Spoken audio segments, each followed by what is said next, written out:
We've created a special offer just for listeners of the podcast. You can get the book, A World of Creativity, for a special price of $5.98 for paperback, and the Kindle version is only 99 cents. Go to mark-stinson.com to take advantage of this special offer.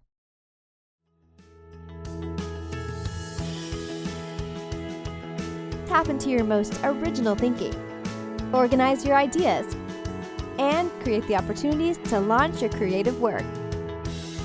Unlocking your world of creativity with best-selling author and brand innovator, Mark Stinson. Welcome back, friends, to our podcast, Unlocking Your World of Creativity. And the keys to unlocking our creativity are often in the creative use of the medium. And these days, audio content of all kinds, podcasts, radio, audio dramas, is at the forefront of our mind. And today we have a guest that can really give us insight into the past, present, and future of audio. And that's Paul Suchman of Audacy. Paul, welcome to the program. Mark, thanks. It's a treat to be here, and I appreciate the opportunity to connect with your audience. As the Chief Marketing Officer, you've really got your hands full in navigating this marketing process and branding for this large network of audio brands. What's the state of the state? The state of the state is good. One of the things you said in your opening soliloquy stuck with me, and I think it's the answer of why audio. You said, you were talking about things that are in the front of our mind. And I think the thing that over these last couple of years that has struck me about why audio has been on this meteorological rise with advertisers, with consumers all over the globe is because it is a visualist medium. And when you have no visual biases and it's just sound going into your ears and then into your mind, your brain and your body are free to be part of the story that is creating. And you are creating that story in your own mind. Theater of the mind, that visualization of words and sound. And I think that is what has listeners wrapped. And that is what is bringing advertisers there. And I think there's never been a better time to be in this audio business. Great. And it's certainly a challenge, and we want to get into all of that. I want to talk about the moments that you see listeners using audio. You just published a great report, the 11 moments of audio. But I also want to talk about the branding and rebranding process of Audacy, and then your involvement with universities and their journalism and their content creation programs, and what is the future. And of course, I even want to talk about an alternate universe where the chief marketing officer really becomes an oceanographer, not a marketing guru. So we've got some great stories to tell, Paul. Absolutely. Absolutely. Why start with this thought leadership piece then? Audio used to be thought of as almost a background medium. I got the radio playing in the background. I got some music playing. But you guys have really defined through some research now that it really fits into a listener's day a lot more than we ever thought it would. Yeah, that's exactly right. So we publish thought leadership twice a year. We do it under the title, The State of Audio, and we focus on different topics. And this one came from a hypothesis question that we had in understanding all of the unique characteristics of audio, right? As I was saying in the beginning, it's screenless, it's ubiquitous, it goes with you wherever you are. It has the opportunity to be actively consumed while you're actively doing something else. You could be exercising and actively consuming audio. You could be driving. You could be just laying with your eyes closed. And there's no other medium that lets you do that. So with that as a known entity, we had a question. And the question we asked ourselves is understanding that people are very ritualistic. They live their lives in a series of rituals or habits that they perform each day. And then understanding that audio can be with them in any of these rituals, we wanted to understand what was the role of audio in people's rituals. And what did that mean? What was then the opportunity for advertisers to take advantage of that? So that was the basic question we set out to answer. And the research we did, ethnographic research, we did lots and lots of interviews, we did lots and lots of surveys. So it's a statistically rich piece of research as well. And what we uncovered were that, yes, people do live their lives in a series of rituals. And they do that because it makes life more predictable. It makes accomplishment more probable. It gives you satisfaction in your day, and it gives you comfort in your day. And with that, we found that audio plays a huge role in these rituals. And we identified 11 real moments where audio was not only part of the ritual, but in cases enhancing the ritual or driving the ritual itself. So It was really fascinating to see it, Mark. And as a podcaster myself, we often imagine, where is our listener? Walking the dog, driving in the carpool. I thought there were some surprising rituals, though. For example, staying in the car until my favorite interview or song or program is over. I found myself doing that as well. Absolutely. And even people driving longer routes, or really just sitting in their driveway until the segment of the radio program is over, until the episode of the podcast is finished, until the playlist is done on the stream. We found that people will, again, that's a ritual, or it becomes the ritual itself. I'm going to take the long route, or I'm going to leave my home at this time because I know I want to catch this segment on this sports program. Very interesting stuff. It is. And listeners, if you're making the block right now, we have a few more minutes of insightful insights from Paul Suchman of Audacy coming to stay with us. Paul, let's talk about the rebranding of Audacy from Entercom. And really, it was not just let's change the name, but you were really trying to capture this conglomeration of many different audio brands. And now we're a year and a half, 2 years into that. So we can't just talk about the moment of the rebrand, but maybe we can talk about sustaining that rebranding or building or continuing to evolve that brand. How's that going? It's going really well. For me, as a marketer, as a creative person, it has been the single biggest, hardest, and most rewarding challenge that I have ever worked on professionally. Just amazing. And again, we don't need to rehash a year and a half, but the basic issue we were solving for was that Audacy was a house of brands. There were 250 of best radio stations around the country. Second largest commercial producer, creator, distributor of podcasts, a streaming business called radio.com, and a live events business, all really disconnected. And that wasn't serving our listeners, nor was it serving our advertising partners. So that was the genesis of it. And here we are a year later, and we're finding that it's starting to land. Our listeners are not only identifying with the stations they listen to, the podcasts they listen to, the stream they listen to, the events they go to, but they understand that it's from Audacy. So we're building equity with consumers now. We have more work to do, but we're absolutely building equity. And for our advertising partners, we've made it easier to buy this multi-platform offering called Audacy. One of the challenges that we do have is that within the audio space, there are some established giants. And we recognize that and we relish that. So we act, we behave, we work like a challenger brand within the industry. And allowing ourselves to do that is an incredibly liberating experience. Being a challenger brand is fun. You have to be more nimble. You have to work faster and harder. You have less dollars to spend, so you need to make every single dollar work harder and deliver better ROI. And we're having a lot of fun doing it. It's a never-ending battle, but we're having a great time with it. Terrific. And you mentioned something about working with advertisers and making it easier for them. And I think we marketers and branders often look at the visual, the top layer, great sonic branding, great visual brand, great music brand, and so forth.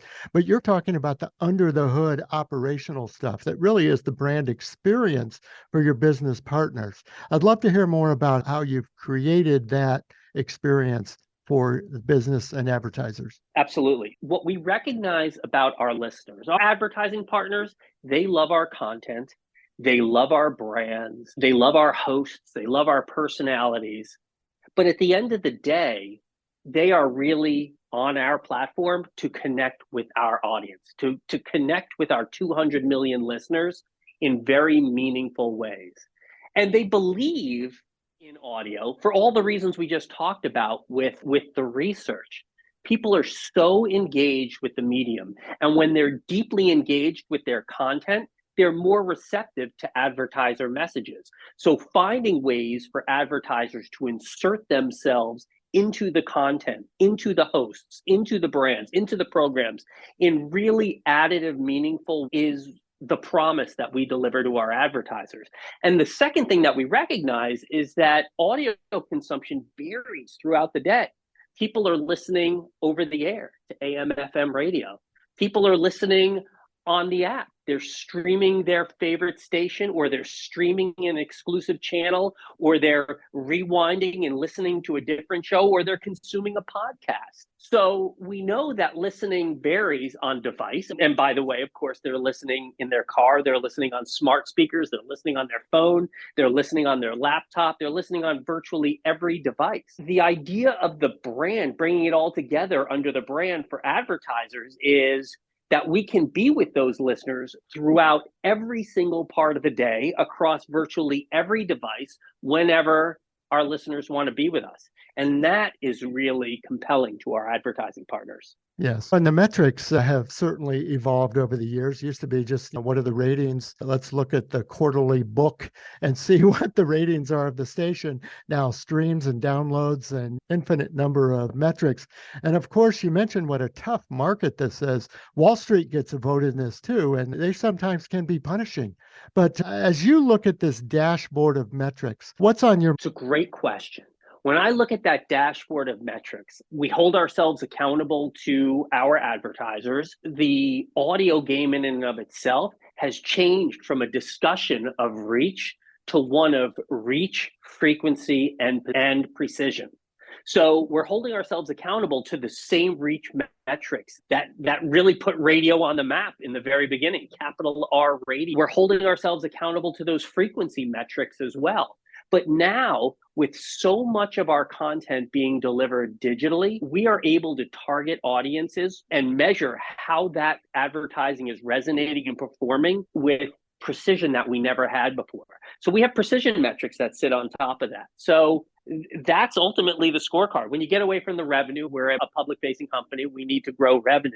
But when we're delivering for our advertisers day in and day out, it is about delivering them that audience at scale with precision and with campaigns that work. And at the same time, on the listener side, it's about keeping our listeners engaged, getting more share of ear. Our listeners, we don't really compete with just other audio brands. We're competing with virtually every media brand on the planet. If a human being has time to consume media, we want them to spend that time with audio, and we want them to spend that time with Audacy content. So we are always in the mode of learning and keeping our listeners' trust and growing that audience. And those are the metrics. It really is that simple. It's not simple. It's that focused. It's that simple to focused. define. Yeah. It's really hard. I think it's worth freeze it's framing clear for our listeners and underscoring this reach frequency, which we've all known forever. But now precision. I love the addition of that. And does that speak to the content creators as well? Should we be thinking more about a precise audience that can be well defined and honed in on instead of just creating general good audio content? It's a great question. I think great content finds its audience, and you're a content creator. And I think what makes all these content creators unique, whether they're sports content creators, news content creators, music content creators, whether they're storytellers and podcasters, it's their voice and their perspective and their stories that the listeners are there for.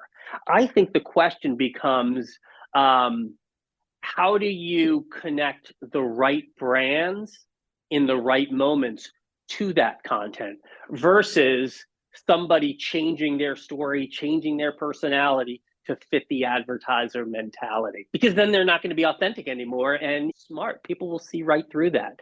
So I think that the challenge is, and really the great opportunity is, thinking about our advertisers' brands, thinking about their messages, thinking about their audiences, thinking about the rituals that they can play in, and aligning them with the right subset of content creators.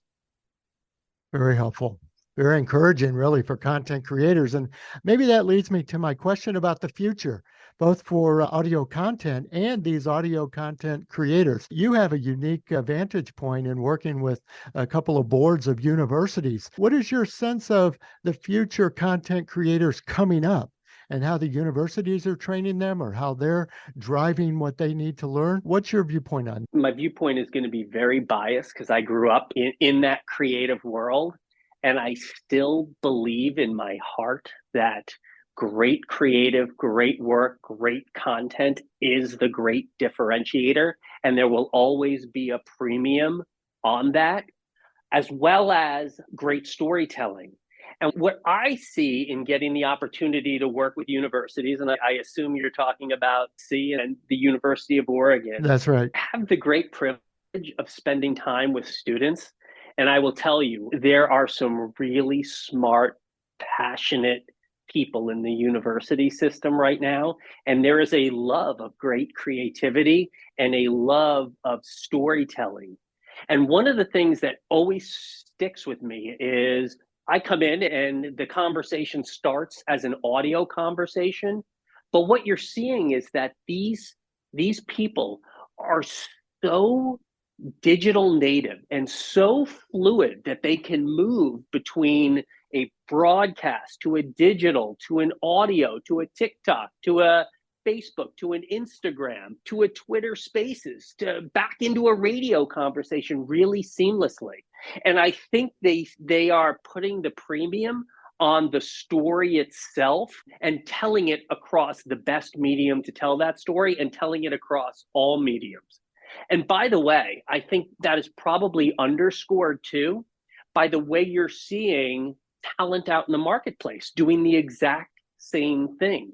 You have talent that is broadcast talent that now has a podcast or are you seeing radio talent coming onto the stream for a fifth hour? So talent is moving between mediums and audiences are following them.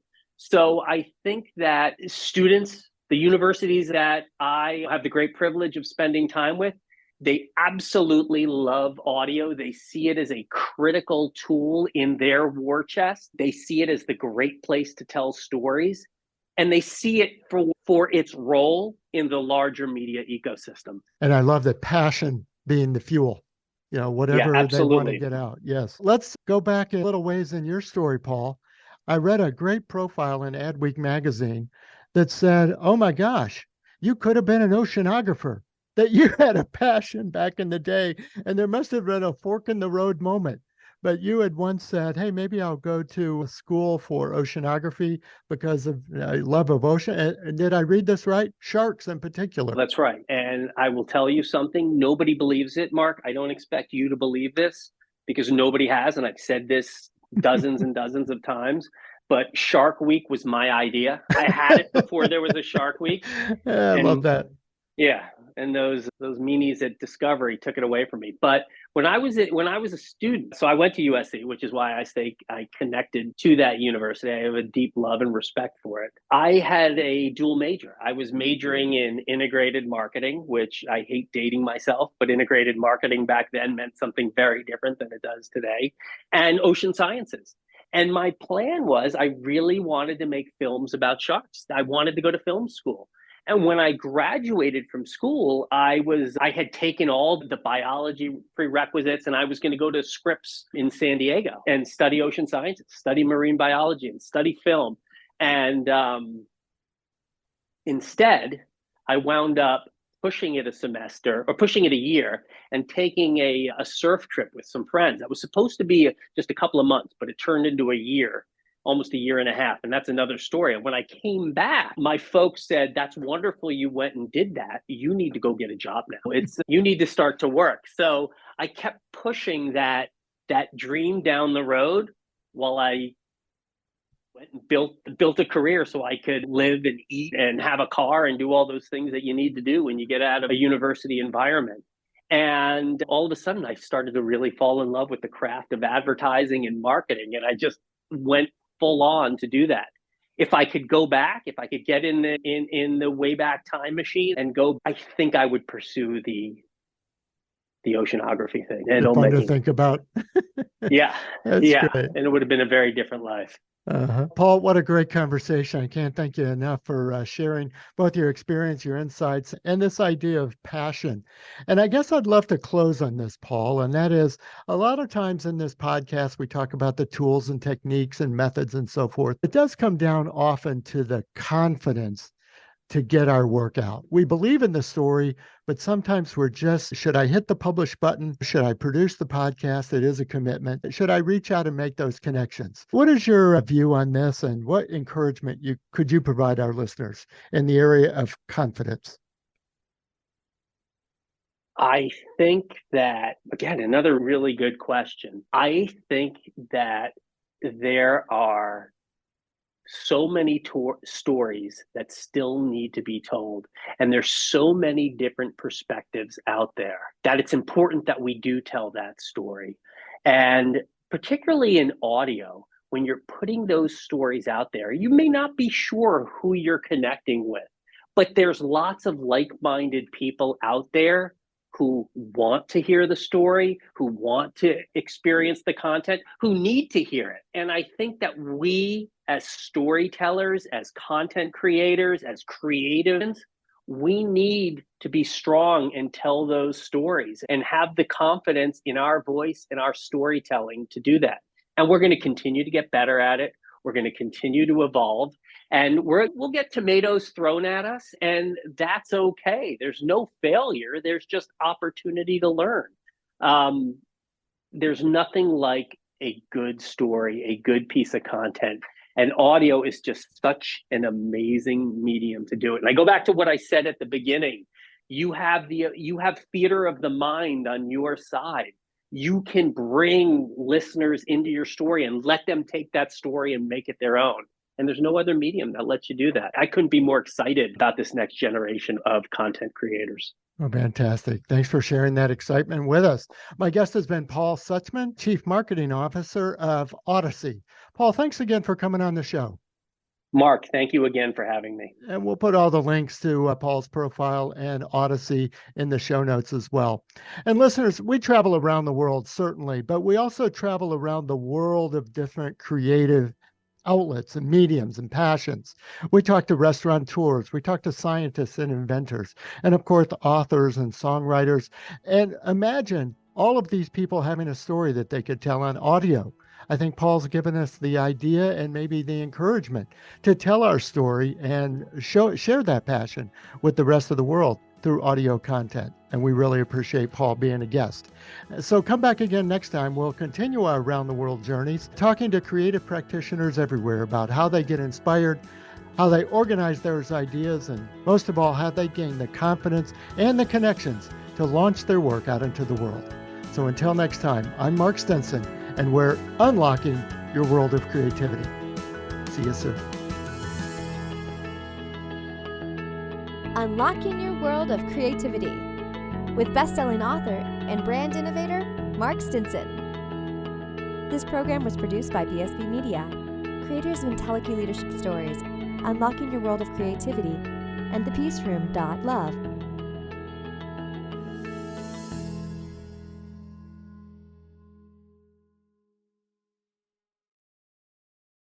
If you like this podcast, here's another show that you'll like from BSB Media. The Patients Speak, Healthcare Innovations Accelerating the Patient Journey. It features interviews with healthcare leaders, patient advocates, medical providers, and researchers. Presented by 83 Bar. Look for The Patients Speak on your favorite podcast app.